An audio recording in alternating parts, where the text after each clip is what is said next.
यार सुनो तो मां जो कुछ लफ्ज भी तो निकलन ना साल बुध घर वनी हाने अबा के फोन किया थी चवासी एली को घर दिनो तसी मुझे करे यो दुकान खोले न तसी यो कासे मुते बाज दो मुझे चाल कर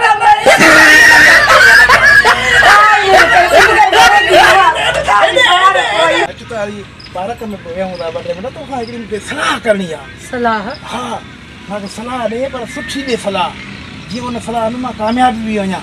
ये बुधाएंगे तो खबर पौंदी ना अच्छा तो को बुधाई हाली आने Oh no!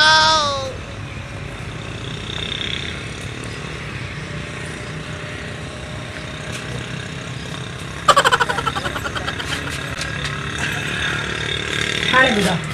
तो के मुसा केड़ी सलाह करनी है असल में मसलो एडो हां तू मां के केडी प्यारियां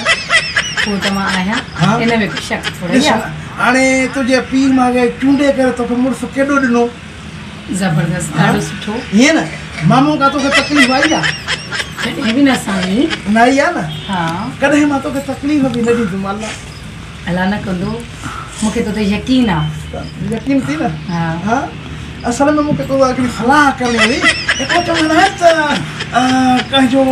बने थे अल्लाह राजी थी तो बिल्कुल के भलो को जे अल्लाह राजी थी दुआ इन में शक थोड़ा ही ये ना राजी तो अल्लाह भाई राजी भी थी दुआ ए उन में तकरीबन राजी थियण खां पोइ असां घणी खुशियूं ईंदियूं आहिनि वो तो आहे पर हाने मकसद चवण जी गाल इहा आहे कि तू हाने कमारी गाल असल में कमारी गाल इहा आहे जेको लतीफ़ा न आहे हां हां लतीफ़ा या सरे पाड़े वाली जे मुर्स मरी वियो पाड़े जो मुर्स मरी वियो हां हां गरीब ॾाढी गरीब अल्लाह ॾाढी भली आहे हां ॾाढी सुठी हांजी अल्लाह इधर प्रधान ते कई के सहारो ॾियण बि वॾो सवाब जो कमु आहे चवण छा तो चाहिए मुके समझा ॾिस मूंखे डाउट थिए थो सहारो डाउट असल में जेकी मां तो ॻाल्हि ॿुधाइण चाहियां थो त उहो त मुंहिंजी ॻाल्हि ॿुधी वञो पोइ तूं उन ते फ़ैसिलो कजांइ हांजी इन करे मां तोखे वठी आयो आहियां तोखां सलाह मशवरो कयां घर में त जेको आहे वरी हे अचे थो ॿाहिरि अचनि था तंग कनि था न इन करे मां तोखे हेॾे वठी आयमि त तोखां मां सलाह कयां मूंखे टेंशन थिए थी हाणे ॿुधाए बसि असल में मसलो हे आहे मां चवां थो त कावड़ त न कर न थोरो प्यार त ॾिस न त मां जो कुझु लफ़्ज़ बि त निकिरनि न ईअं इहो बि कावड़ वारो खिलणु आयो प्यार इहो प्यार ॾिस मां चाहियां थो त जेको आहे हुनखां बि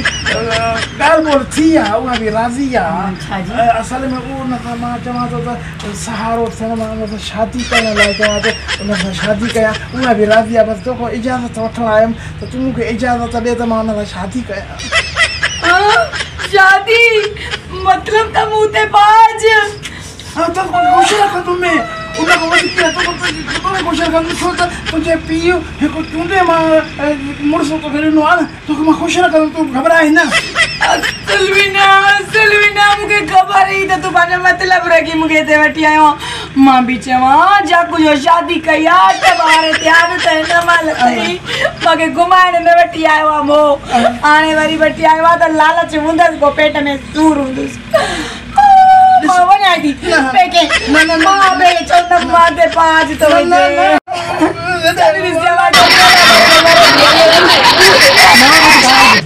घर वनी हाने अबा के फोन किया थी चवासी एली को घर दिनो तसी मुझे करे यो दुकान खोले न तसी यो कासे मुते बाज दो मुझे चाल कर ये न कर सिम कर बरे दिनवा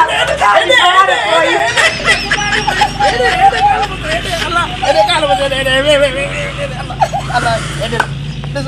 माता तो खुश रखंदो हां वो तो खुश रखंदो ना जगह भी शादी जो तो करे मां मरी वई है तू भी शादी कर दे जामे मां घट ना है कदी तू घट तू सोनी याद है मां तो गोरा को ले आ तो जो कालो शादी करना ले को ता के बजा ना दीदी मार के से जैसे मां जी मां अबे के सही करे तो कोई पांजी जायदाद खसरा थी अरे मुझे करे तो कोई छत नहीं इधर पदर हुंदो है दर दर आ